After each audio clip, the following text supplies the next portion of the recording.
Is a guru necessary? Is it okay to distrust one's guru? Can I leave my guru? A guru. And by guru, we mean a teacher who shows the self or consciousness, could be an external person, an image, or even one's own ego. When a person desires to know the self or understand consciousness, the desire generates a spiritual atmosphere around that person, which can bring gods, gurus, spiritual institutions, scriptures, etc., closer to the person's life. This is unquestionably a good step forward from the ignorance of existence without consciousness. To find a guru is a desire that is aimed at killing the desire. Nonetheless, at the end of it all, consciousness is an awareness that has to be lived moment by moment. Sometimes even discarding the thought that there was even a guru. Consciousness is even devoid of the so-called independent image of the guru, and therefore, if we carry the guru all the time in our minds, then we might miss the whole objective. A guru is necessary when we take into account that the seeker is ignorant and desires for the light of enlightenment. But this very consideration of authority could act as the final impediment to gaining consciousness, especially in the last stages. One will continue to live as a lesser being as long as a mental image of a higher guru who is independent of consciousness persists in the mind. The very image of high also generates low, for they exist together. There is no high without the low. Since the self is above all authorities, the self could be blocked by the mere acceptance of authority. And one shall continue to be a lower being so long as one keeps accepting that an authority outside will somehow bring about the change we seek. As a result, whereas a guru can be highly beneficial in initiating and showing the way to the door of consciousness, at the end of it all, reliance on a guru or even the existence of a guru must be denied in order to establish oneself in the consciousness. After being shown the door, one must enter it oneself. Being conscious allows one to recognize that the guru who appeared to him in human form was actually his own mental picture, which, in an effort to assist him, assumed the shape of a guru.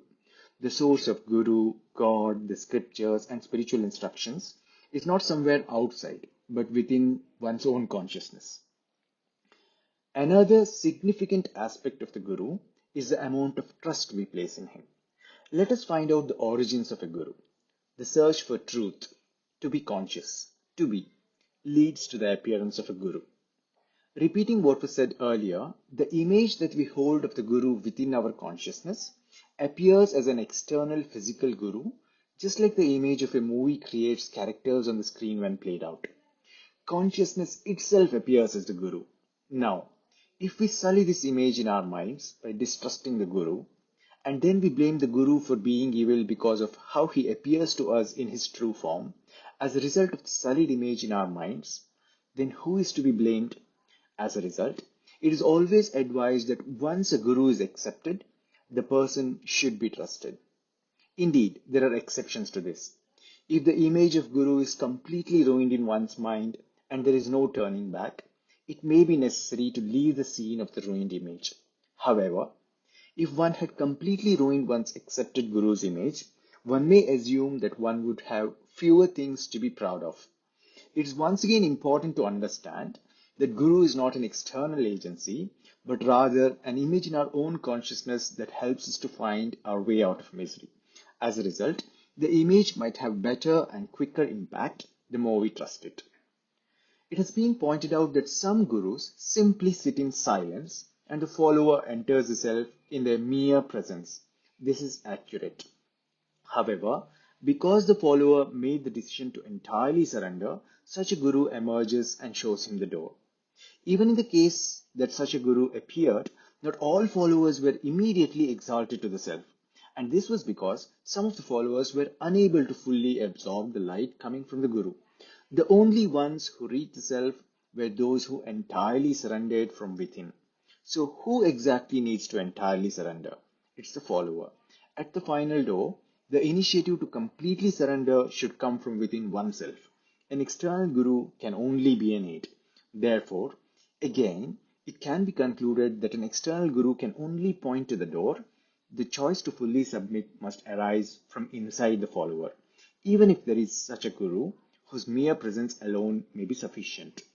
Summarizing, is a guru necessary? A guru is not absolutely necessary, but he is very useful during the initial stages to point at the door. One has to walk inside the door oneself, and this final surrender should come from within oneself. Is it okay to distrust one's guru? No.